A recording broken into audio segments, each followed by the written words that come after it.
രാവിലെ ഉണരുന്നത് പലർക്കും മടിയുള്ള കാര്യമാണ്. പലരും രാവിലെ ഉണരാൻ അലാം സെറ്റ് ചെയ്ത് കിടന്നാലും അത് സ്നൂസ് ചെയ്ത് വീണ്ടും കിടന്നുറങ്ങുകയാണ് പതിവ്.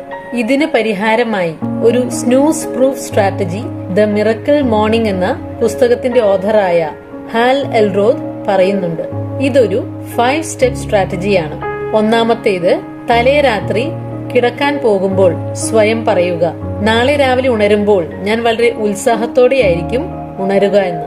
എൽറോദിന്റെ അഭിപ്രായത്തിൽ നമ്മൾ രാത്രി അവസാനം ചിന്തിക്കുന്ന അല്ലെങ്കിൽ ആ ഒരു സമയത്തുണ്ടാകുന്ന നമ്മുടെ മൂഡാണ് രാവിലെ ഉണരുമ്പോഴും ഉണ്ടാകുക എന്നാണ്. അതുകൊണ്ട് കോൺഷ്യസ് ആയി, മൈൻഡ്ഫുൾ ആയി അടുത്ത ദിവസത്തെ കുറിച്ചുള്ള പോസിറ്റീവായ പ്രതീക്ഷകളോടുകൂടി രാത്രി കിടക്കാൻ ശ്രമിക്കുക. രണ്ടാമത്തേത്, അലാം സെറ്റ് ചെയ്യുന്നത് അലാം ക്ലോക്കിലായാലും ഫോണിലായാലും അതല്പം ബെഡിൽ നിന്ന് മാറ്റിവെക്കാൻ ശ്രമിക്കുക. ഇത് ബെഡിൽ നിന്ന് എഴുന്നേൽക്കുവാനും അല്പം ബോഡി മൂവ്മെന്റ്സിൽ എൻഗേജ്ഡ് ആകുവാനും അങ്ങനെ രാവിലെ ഉണരുവാനും സഹായിക്കുന്നു. 3, പല്ല് തേക്കുന്നത്. രാവിലെ ഉണർന്ന ശേഷം ആദ്യം ചെയ്യേണ്ട കാര്യം പല്ല് തേക്കുന്നതും മുഖം തണുത്ത വെള്ളം കൊണ്ട് കഴുകുന്നതുമാണ്. കാരണം നമ്മൾ ആദ്യം കൂടുതൽ ശ്രദ്ധ ആവശ്യമില്ലാത്ത ഓട്ടോ പൈലറ്റിൽ ചെയ്യുന്ന കാര്യങ്ങളിൽ ഏർപ്പെടുന്നത് വഴി നമ്മൾ നമ്മുടെ ശരീരത്തിന് ഉണരുവാൻ സമയം കൊടുക്കുകയാണ് ചെയ്യുന്നത്. 4, ഒരു ഗ്ലാസ് വെള്ളം കുടിക്കുന്നത്.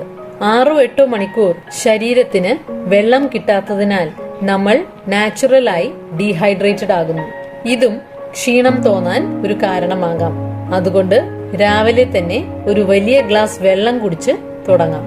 5, ഗെറ്റ് മൂവിംഗ്. ചില ആളുകൾക്ക് രാവിലെ തന്നെ കുളിച്ച് ഫ്രഷായി തുടങ്ങുന്നതായിരിക്കും ഇഷ്ടം. എന്നാൽ വർക്കൗട്ട് ചെയ്ത് അല്പം വിയർത്ത ശേഷം കുളിയിലേക്ക് പോകുന്നത് കൂടുതൽ നല്ലതല്ലേ എന്ന് എൽറോദ് ചോദിക്കുന്നു. ഒത്തിരി സമയമൊന്നും ഇതിന് ചെലവഴിക്കേണ്ടതില്ല.